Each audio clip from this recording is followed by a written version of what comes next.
Você sabia que emoções fortes podem piorar ou até desencadear dores físicas?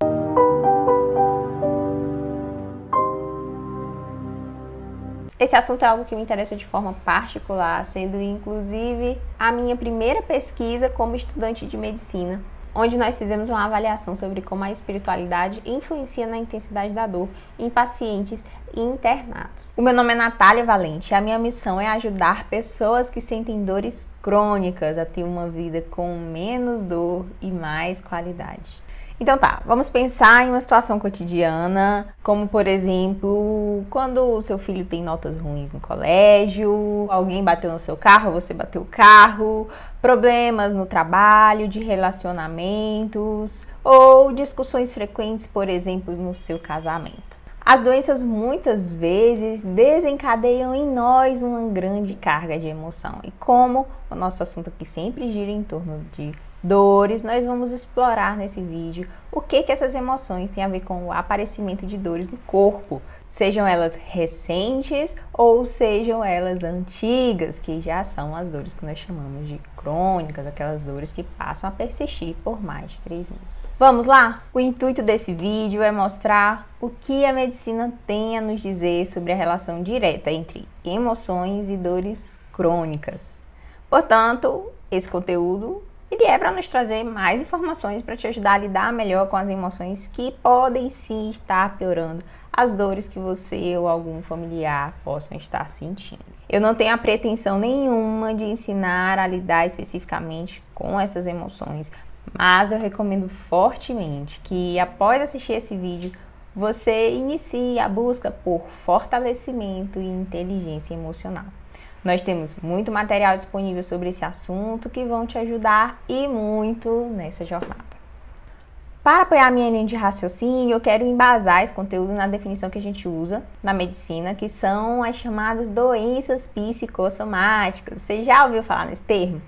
Lembra do vídeo que eu expliquei como mediador? E nesse vídeo eu falei a respeito de fatores biológicos, que são os fatores físicos, além dos fatores psíquicos e sociais, que os médicos utilizam para entender a dor que uma pessoa está sentindo e propor a melhor forma, a melhor linha de tratamento em cada caso. A cada ano, a medicina torna-se mais integralizada, ou seja, ela vem avaliando todas as necessidades do paciente e, com isso, várias linhas de pesquisa e de tratamento têm surgido ao longo dos anos para entender melhor a relação entre emoções, sentimentos e suas manifestações sintomáticas no nosso corpo como um todo. Mas então, para você que nunca ouviu falar a respeito desse termo ou que já ouviu falar, mas na verdade não sabe o que significa, o que é uma doença psicossomática? Se você for olhar lá no dicionário, ele está falando que psicossomático remete a desordens de fator psíquico que estão relacionadas a desordens orgânicas. Colocando isso de forma mais fácil para nós entendermos, basicamente a medicina psicossomática é aquela que estuda a forma como o nosso corpo reage, provocando doenças físicas devido a alterações emocionais ou psicológicas. Sentimentos como raiva, como medo, como angústia, de às vezes estar tendo uma necessidade que não está conseguindo ser suprida, além de sensação de baixa autoestima. Esses sentimentos por si só não são sentimentos saudáveis para serem cultivados, note bem. É diferente o fato de você ter esses sentimentos, e isso é normal, todos nós temos isso, né? Todo ser humano que é saudável psiquicamente, ele vai sentir essas emoções.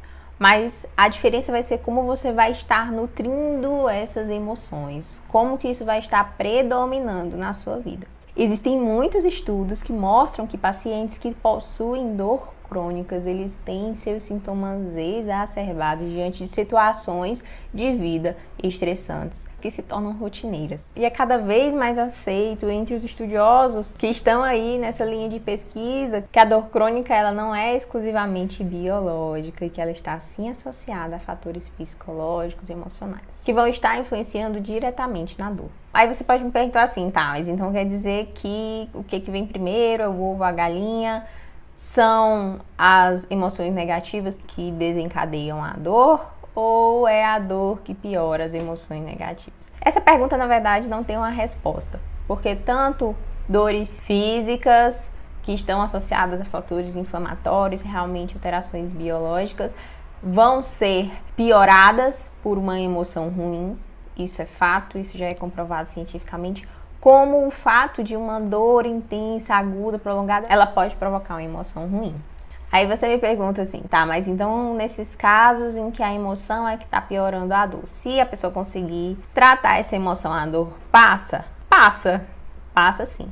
A questão que nós temos que lembrar é que a emoção não é algo que você resolve como um passe de mágica. Existem muitos fatores associados. Por exemplo, você bate o carro, batem em você. E aí isso te provocou uma raiva intensa ali naquela hora, deixou você nervosa, teve uma discussão com o motorista do outro carro.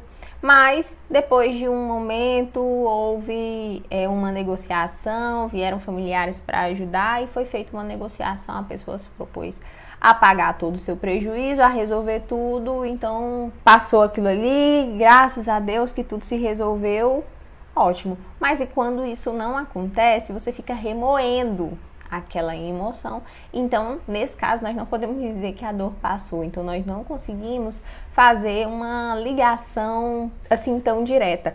Por isso que é tão importante o autoconhecimento, você entender mais a seu respeito, entender mais a respeito das suas emoções, para conseguir entender como que o seu corpo está reagindo em determinadas situações. Você é a pessoa mais capacitada para entender os sinais que o seu corpo está dando. Além disso, existe a situação também em que uma emoção intensa te desencadeou sintomas físicos que precisam ser tratados, que precisam ser resolvidos para que a dor possa melhorar, como por exemplo, você ficou tensa e teve a tendência de contrair aqui essa musculatura do seu ombro e provocou uma contratura aqui nesse trapézio superior. Isso te provocou uma dor cervical que não vai se resolver simplesmente com a resolução dessa emoção negativa.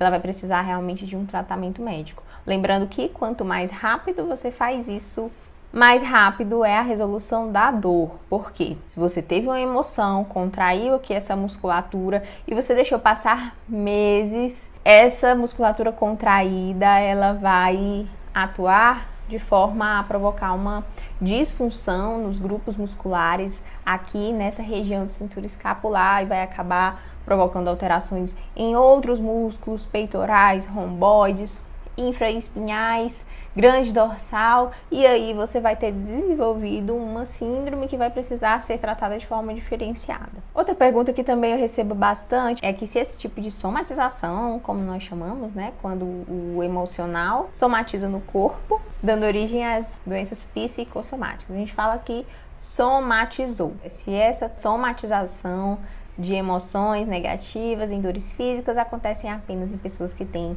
instabilidade emocional ou algo do tipo. Isso não é verdade. Qualquer pessoa está propensa a desenvolver algum tipo de doença psicossomática, mas vai sim variar muito qual vai ser o tipo de somatização.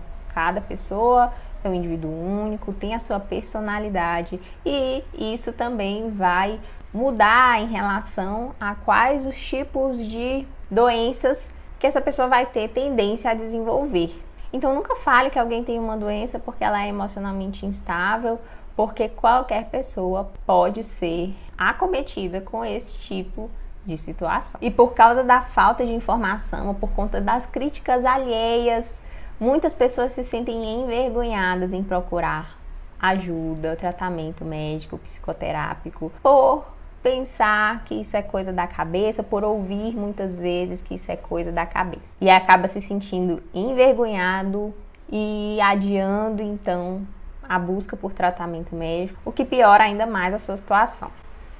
Agora, como você deve imaginar, mudar toda essa cultura e aprender a lidar com as emoções não é o tipo de coisa que se aprende do dia para a noite. Eu vou dar aqui alguns exemplos para vocês de situações fictícias que às vezes você pode se identificar. Por exemplo, paciente com dor lombar crônica que buscou o tratamento e está fazendo seu tratamento de forma regular e apesar de não estar fazendo nenhum tipo de exacerbação física, conforme as orientações que foram dadas, está fazendo fisioterapia, costuma ter recorrências de dores que estão associadas a episódios estressantes em casa e no trabalho. Numa situação como essa, o paciente só consegue realmente ter um alívio mais prolongado quando começa a fazer acompanhamento psicoterápico. Isso é essencial. Inclusive, os consensos atuais, os guidelines atuais apontam que o acompanhamento psicoterápico para o controle desse fator psicossomático é essencial para o tratamento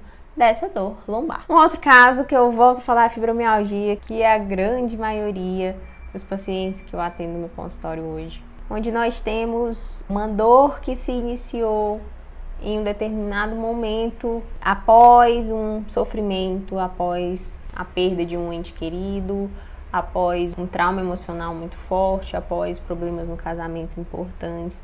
E isso veio evoluindo com dores e a gente começa a tratar a dor, mas existem sempre os episódios de recorrência que estão associados a essas crises emocionais. Para que a gente tenha realmente sucesso no tratamento, o acompanhamento com o psiquiatra ou com o psicólogo é essencial para que nós possamos fazer a diminuição gradativa das medicações até conseguir dar alta para essas pacientes.